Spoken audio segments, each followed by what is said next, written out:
ఆంధ్రప్రదేశ్లో నేను పెరగకపోవచ్చు, కానీ తెలుగు మా తల్లి.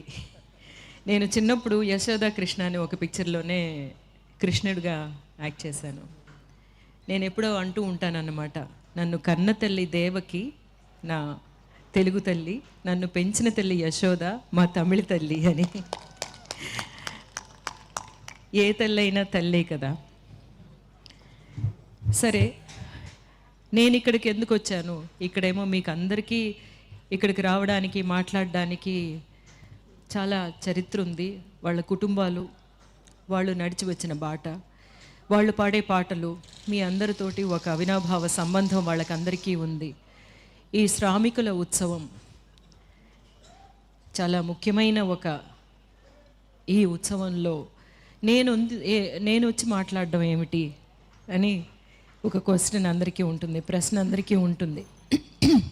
నేనెవరు? నేను ఒక సినిమా నటినే కదా. ఒక సినిమా నటికి ఇక్కడేంటి పని? సినిమా నటి పని ఏమిటి? సినిమాలో నటించే వాళ్ళకి, నాకు ఎవరో ఒకరు చాలా పెద్ద పెద్ద రచయితలు, థింకర్స్ రాసిన మాటలు బట్టి పట్టి డైరెక్టర్ ఎలా చెప్తారో అలాగే యాక్ట్ చేయడమే మా పని కదా, అంతే. అలాగే నేను చిన్నప్పటి నుంచి ఒక యాక్టర్గా ఎదిగాను. అలా ఎదుగుతున్నప్పుడు కొన్ని విషయాలు నాకు అర్థం అవ్వడం అయింది.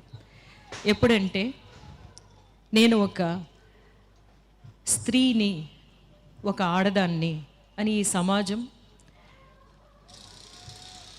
నాకు తెలియజెప్పిన రోజుని, నువ్వు స్త్రీ అంటే మగాడి కంటే నువ్వు తక్కువ, వాళ్ళకిచ్చిన చదువు నీకు ఇవ్వక్కర్లేదు, వాళ్ళకిచ్చే చాలా హక్కులు, వాళ్ళకున్న చాలా హక్కులు నీకు లేవు అన్నప్పుడు నేను ఆలోచించడం మొదలుపెట్టాను. నేను అట్లా చూస్తున్నప్పుడు నాలాగే చాలామంది ఉన్నారు. వాళ్ళెవరంటే దళితులు, శ్రామికులు, తర్వాత థర్డ్ జెండర్. యాక్చువల్గా థర్డ్ జెండర్ అనకూడదు అంటారు. వాళ్ళు కూడా ద సెకండరీ అన్నమాట. అప్పుడు ఆ సెకండరీ పొజిషన్లో నుంచి ఆలోచిస్తున్నప్పుడు నాకున్న హక్కులు ఏమిటి అని నేను ఆలోచించడం మొదలుపెట్టాను. నాతో పాటు మిగతా వాళ్ళకి ఉన్న హక్కుల గురించి కూడా నన్ను ఆలోచింపచేశాయి నేను చదివిన పుస్తకాలు, నేను విన్న మాటలు,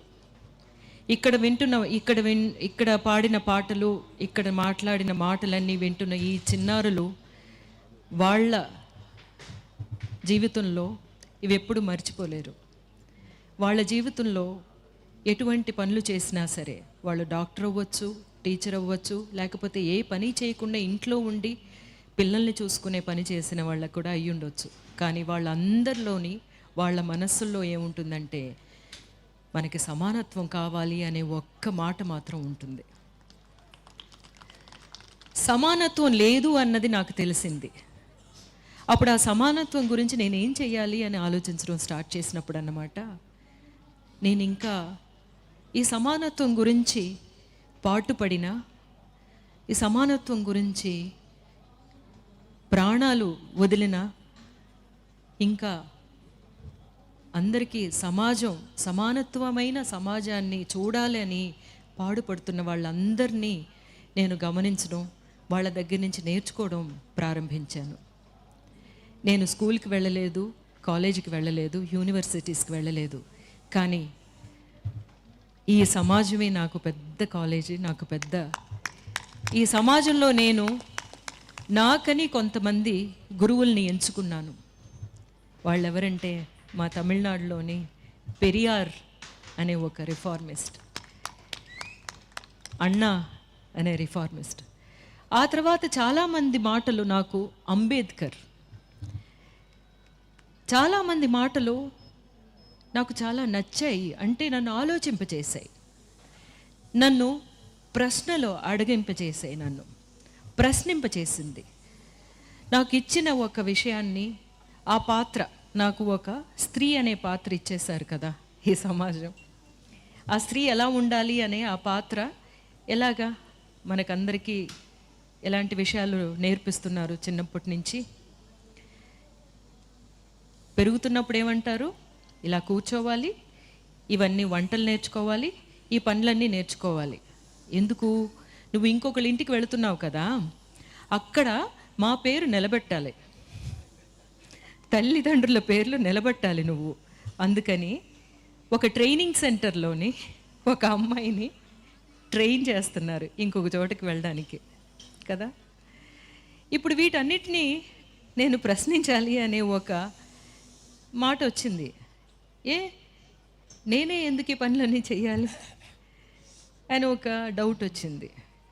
అబ్బాయిలు కూడా చెయ్యాలి కదా. కాదు అన్నారు. కొంతమంది ఏమన్నారంటే, నువ్వు ఈ మాట అడిగావు కదా, రా మా వైపు రా, నువ్వు మా కోసం మాట్లాడు అన్నారు. అలాగ వెళ్ళినప్పుడు అర్థమైంది, అలా నన్ను తీసుకెళ్ళి చేయి పట్టుకుని తీసుకెళ్ళిన వాళ్ళు అందరూ కమ్యూనిస్టులని అర్థమైంది నాకు. అప్పుడు నాకు అర్థమైంది, ఓహో నేను ఇంతవరకు మాట్లాడింది కమ్యూనిజం అన్నమాట. అప్పుడు నన్ను నేను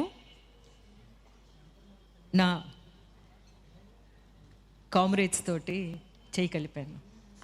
లేకపోతే కామ్రేడ్స్ నన్ను హక్కును పెట్టుకుని నడిపించడం మొదలుపెట్టారు. సరే, ఒక నటినే కదా, సినిమా యాక్ట్రెస్, నేనేం చేయగలను?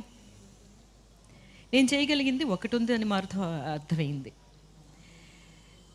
నేను పడిన కష్టాలు కానీ, నా చుట్టూ ఉన్నవాళ్ళు, నేను చెప్తున్నట్టు అణగదొక్కబడిన వాళ్ళు నాలాంటి వాళ్ళే, నాకంటే ఇంకా ఎక్కువ కష్టాలు, వాళ్ళ గురించి నేను మాట్లాడవచ్చు. ఎందుకంటే నా మీద ఒక పెద్ద ఫోకస్, ఒక లైట్ పడుతుంది, ఒక సినిమా యాక్టర్ అన్న ఫోకస్ పడుతుంది. అలా ఫోకస్ని మనం దేనికైనా యూజ్ చేసుకోవచ్చు. కానీ నాకేమనిపించిందంటే, ఈ ఫోకస్ని మనం యూజ్ చేసి మన వాళ్ళ గురించి మనం బతుకుదాము అని అనిపించింది. అలాగన్నమాట, నా కళ ద్వారా, నా మాటల ద్వారా, నా ప్రెజెన్స్ ద్వారా మేము ఉన్నాం మీతో, మీ గురించి మాట్లాడడానికి మేము ఉంటున్నాం. మీకు ఏదైనా ప్రాబ్లం వస్తే దాన్ని ఒక మ్యాగ్నిఫై చేయడానికి ఒక మైక్ లాగా ఉంటాను అని స్టార్ట్ చేసిన ఒక ప్రయాణం అన్నమాట ఇది. ఈ ప్రయాణంలో చాలా చాలా విషయాలు తర్వాత తెలిసాయి.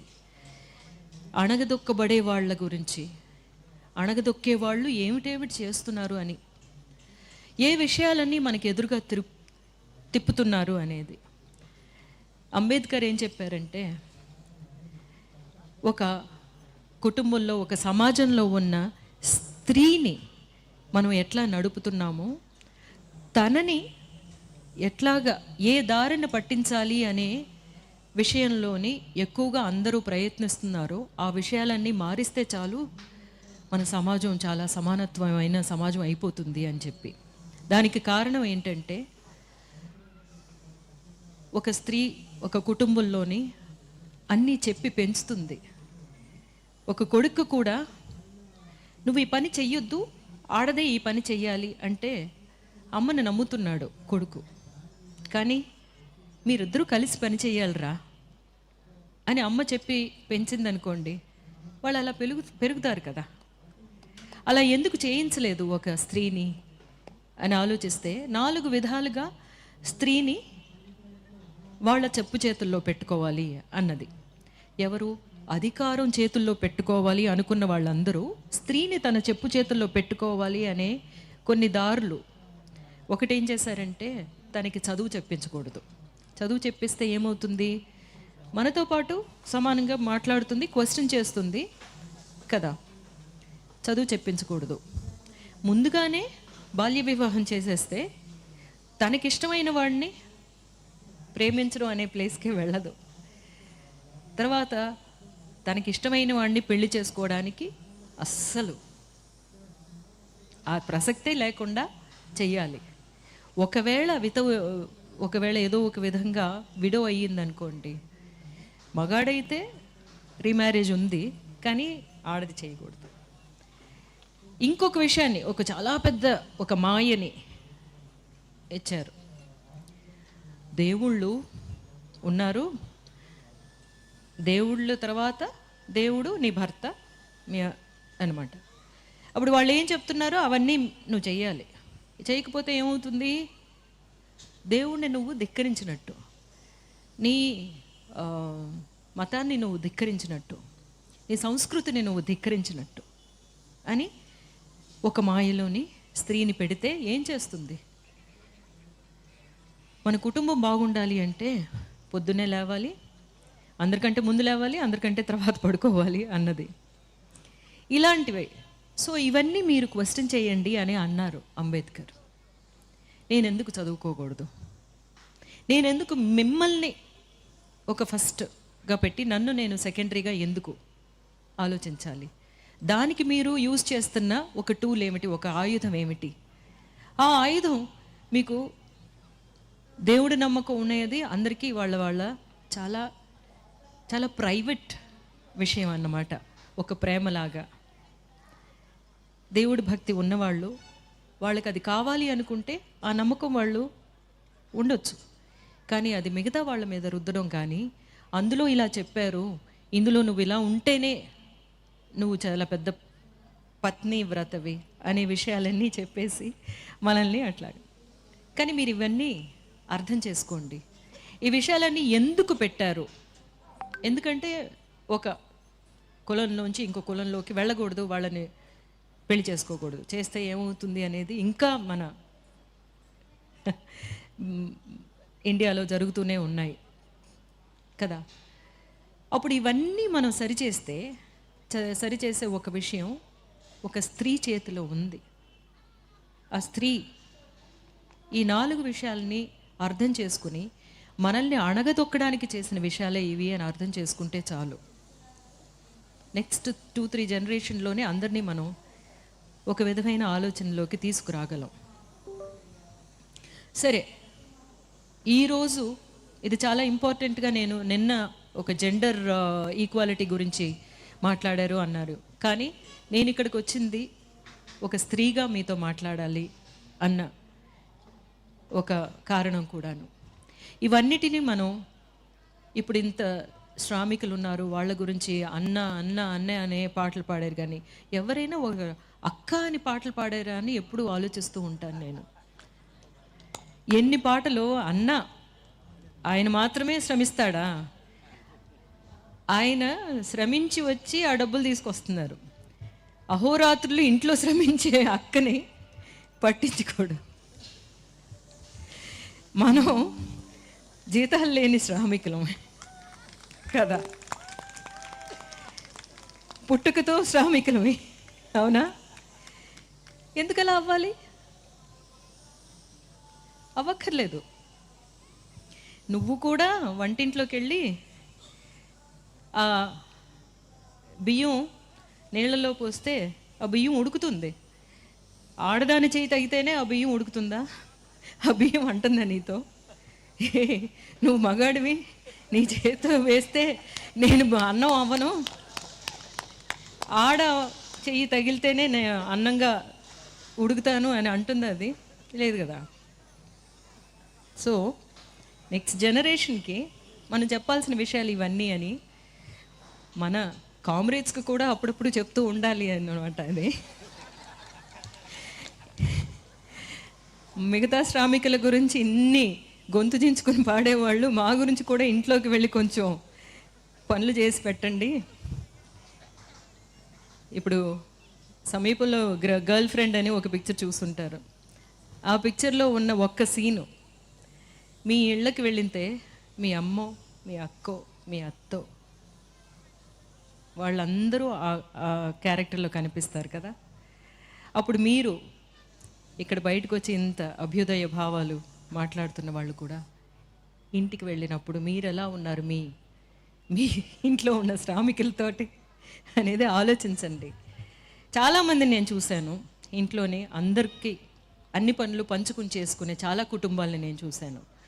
బట్ నేను ఇంకా ఇక్కడ ఇలా చెప్పకపోతే మిగతా వాళ్ళకి అర్థం అవ్వదు, అందుకని మిమ్మల్ని గాయపరచాలని కాదు.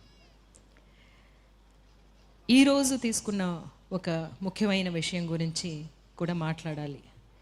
మాదక ద్రవ్యాలు మనకి ఇప్పుడు ఉన్న సొసైటీలోని మనల్ని కంట్రోల్ చేయాలి అనే విషయాల్లోని ఇది ఒకటి మీకు చాలా ముఖ్యమైన విషయంగా తీసుకుంటున్నారు అని అనిపిస్తుంది నాకు. యంగ్స్టర్స్ని ప్రక్కదో పట్టించడానికి వాళ్ళ సెన్సెస్లో ఉంటేనే కదా వాళ్ళు బాగా చదువుకోవాలి అనే విషయానికి వెళతారు. అందరూ చదువుకుంటే పల్లకులు అందరూ ఎక్కేస్తే పల్లకి మోసేది ఎవరు అని అడుగుతున్నారు. నేనేమంటానంటే పల్లకులోని ఎవరు ఎక్కొద్దండి, మనం అందరూ కలిసి సమానంగా నడిచి వెళదాము అని అనాలి. మనం ఆ పల్లకెందుకు అనేది మనం అడుగుతామని, ఆ పల్లకులు మేము మొయ్యమని చెప్తామని మనల్ని ఎట్లాగా, మన పిల్లల్ని, మన యంగ్స్టర్స్ని ఎట్లాగా తప్పుదోవ పట్టించాలి అనేది చూస్తున్నారు. వీటికన్నిటికీ మనం మన సంఘంలో, మన సమాజంలో ఉన్న ప్రతి ఒక్కరూ చాలా చాలా చాలా క్లియర్గా గమనించాలి. మన పిల్లల్ని మనం మంచి దారి పట్టించాలి అని చెప్పి అంటున్నాను. ఎందుకంటే అది ఎలా వస్తుందో తెలీదు. ఫ్రెండ్స్ ద్వారా వస్తుంది. ఫ్రెండ్స్ ఒకళ్ళు నేను చేస్తున్నాను రా, నీకేంట్రా భయం అంటారు. ఆ ఫ్రెండ్స్ మధ్యన ఉండే ఒక స్టైల్ కోసం, నేను మీతో సమానం అని చెప్పుకోవడం కోసం ఫస్ట్ టైం వెళుతుంది. ముందుగానే చెప్పాలి, మీరు ఇంకొకళ్ళు దొంగతనం చేయకూడదు అనే విషయాన్ని మనం చిన్నపిల్లల నుంచి చెప్పి పెంచుతున్నట్టు, ఇలాంటి విషయం నేను ఎవరన్నా చెప్తే వద్దు అని చెప్పడం మాత్రమే కాదు, మీ కుటుంబంలో ఎవరైనా ఒకళ్ళు ఉంటారు, వాళ్ళని ఎగ్జాంపుల్గా చెప్పి మాకు ఇలా జరిగింది, ఆయన పోయిన తర్వాత వాళ్ళ ఫ్యామిలీ ఎలా ఉంది చూడండి అని వాళ్ళనే సమరులుగా తయారు చేయాలి. ఈ ప్రాబ్లమ్ని మనం ఇలా తప్ప వేరింకే విధంగా ఎరాడికేట్ చేయలేం. అఫ్కోర్స్ ఫోర్సెస్ ఏమో పోలీస్ కానీ లేకపోతే సిస్టమ్ కానీ దాన్ని క్లియర్ చేయాలి అనేది మనం డెఫినెట్గా చెప్తూనే ఉన్నాము. కానీ కుటుంబంలో ఉండే వాళ్ళకే, ఎస్పెషలీ పేరెంట్స్కే, తల్లిదండ్రులకే తెలుస్తుంది తన బిడ్డ ఒక చిన్న తేడా కనిపిస్తుంది. ఆ తేడా కనిపించినప్పుడు వెంటనే దాన్ని సరిచేయాల్సిన ఒక బాధ్యత మనకు ఉంది.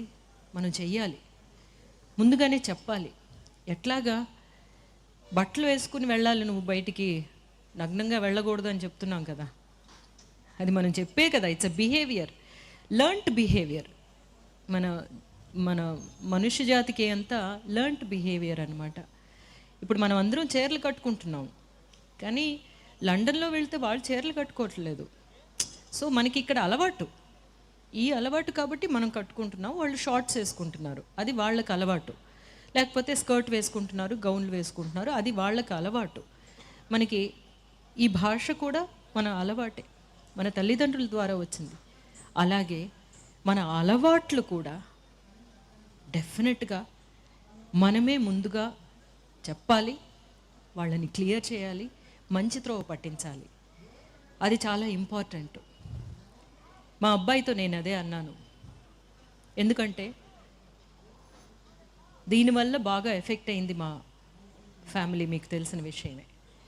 వాడితో నేను చెప్పింది ఏంటంటే, ఎవరైనా ఏదైనా ఆఫర్ చేస్తే I got affected by this, అందువల్ల నువ్వు వాళ్ళని మంచిదారి పట్టించాల్సిన ఒక బాధ్యత నీ మీద ఉంది అని చెప్పిన తర్వాత వాడు చాలామందితో మాట్లాడానని చెప్పాడు.